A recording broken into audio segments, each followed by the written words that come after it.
Hi friends, అందరూ ఎలా ఉన్నారు? బాగున్నారా? అంగన్వాడి పిండితో ఉప్మా, ఇంకా రొట్టి, ఇంకా బూరి 3 రకాలకు తయారు చేసి మీకు చూపిస్తాను. ముందుగా ప్యాన్ పెట్టుకొని కొంచెం నూనె వేసుకోవాలి. ఆ నూనెలో కొన్ని తిరగమూత గింజలు వేసుకోవాలి. అవి కాగిన తర్వాత కాసిన్ని నీళ్లు పోసుకొని అందులో కొంచెం సాల్ట్ వేసుకోవాలి. సాల్ట్ వేస్తే కొంచెం పిండి రుచిగా వస్తుంది. నీళ్లు మరిగిన వెంటనే ఇక పిండి వేసుకొని కలదిప్పుకోవాలి. పొడి పొడిగా వచ్చేలాగా కలదిప్పుకోవాలి. చూడండి, ఇలా పొడి పొడిగా వచ్చేంత వరకు కలదిప్పేసుకొని ఇంకా దింపేసుకొని తినేసేయటమే. చాలా టేస్టీగా ఉండే ఉప్మా రెడీ అయిపోయింది. మీరు విడిగా పంచదార కలపాల్సిన అవసరం లేదండి, పంచదార ఇందులోనే ఉంటుంది. ఇప్పుడు బూరెలు చేయడానికి ఇంకా రొట్టె చేయడానికి ఒకే ప్రాసెస్ సరిపోతుందండి. కొంచెం ఉప్పు వేసుకొని దాంట్లో నీళ్లు పోసుకొని గోధుమ పిండి కలిపినట్లుగా కలుపుకోవాలి. ఇందులో వాటర్ ఎక్కువ పట్టవండి, సో కొంచెం కొంచెం పోసుకుంటూ కలుపుకోండి. ఈ పిండి ఉత్తిదే తిన్నా బాగుంటుంది, ఇంకా పాలల్లో వేసి చిన్నపిల్లలకు కూడా పెట్టచ్చు.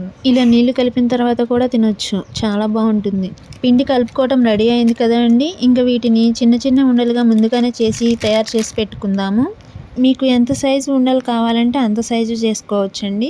పెద్ద పెద్ద ఉండలు అయితే చాలా బాగుంటాయి, పెద్ద ఉండలుగా చేసుకోండి.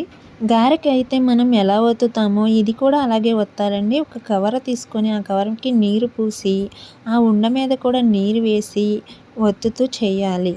స్టవ్ మీద పెనం పెట్టి పెనం మీద కొంచెం నూనె వేసి మనం చేసి పెట్టుకున్న ఆ రొట్టెని పెనం మీద వేసుకోవాలి.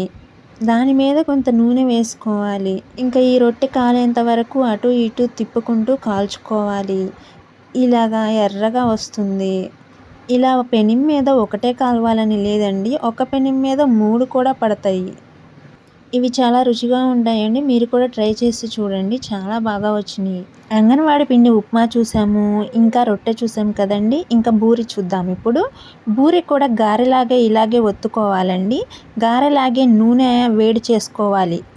నూనె వేడెక్కిన తర్వాత ఒత్తుకున్న పిండిను ఈ బాండీలో వేసుకోవాలండి. ఈ విధంగా బూరె పొంగుతుంది. దీన్ని ఎర్రగా అటు ఇటు తిప్పుకొని ఎర్రగా కాల్చుకోవాలి. మనం ఒకటి ఒత్తేలోపు వెంటనే ఇంకోటి కాలిపోతూ ఉంటుందండి. సో 1, 2 వేయగానే కాలి పైకి వచ్చేస్తూ ఉంటాయి. సో కేర్ఫుల్గా మీరు మాడకుండా జాగ్రత్తగా చేసుకోండి.